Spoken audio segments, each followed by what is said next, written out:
என்ன செய்வதென்றே விளங்குதில்லை. இப்படி ஒரு வெற்றி என் மகள் சுஹானாவுக்கு பெற்றுக்கொள்ள வழி திறந்தவன் நீங்க. பிள்ளைகளுக்கு பாட புத்தகத்தில் உள்ளதை வாசிக்கவும் எழுதவும் கேள்வி பதில மனப்பாடம் செய்ய சொல்லிக் கொடுக்கவும் மட்டுமின்றில்லை எங்களுக்குள்ள பொறுப்பு. அதுகளோட ஆளுமைகளை இனங்கண்டு முன்னெடுத்து செல்ல வேண்டியதும் ஆசிரியர்கள் என்று பதவி பெற்றுள்ள எங்களுக்கான பொறுப்பு தான். ஆயிஷதாத்தா, எல்லா ஆசிரியர்களும் இப்படி யோசிச்சாங்கன்னா எங்கட பிள்ளைகள் எங்கோ போயிருப்பாங்க. அப்படி என்றும் சொல்ல முடியாது.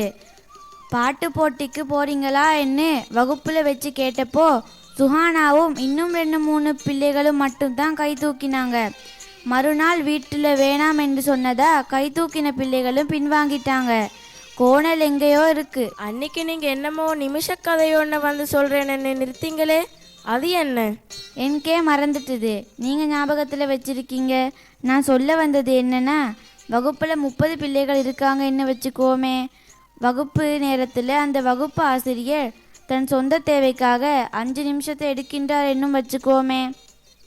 அது வெறும் 5 நிமிஷம் அல்ல, 30 பிள்ளைகளோட 5 நிமிஷம். அது துனியா முடிகிறப்போ மரணிக்கிற கடைசி மனிதன் வர எங்களுக்கு வாழும் பாக்கியம் கிடைத்தாலும் திருப்பி கொடுக்க முடியாத கடன். அதுதான் நிமிஷ கதை. உம்மா, எல்லோருக்கும் உள்ள வரட்டாம். நீங்களும் எதிலெதிலையோ ஒப்பம் வைக்கணுமாம். வாங்க டீச்சர்.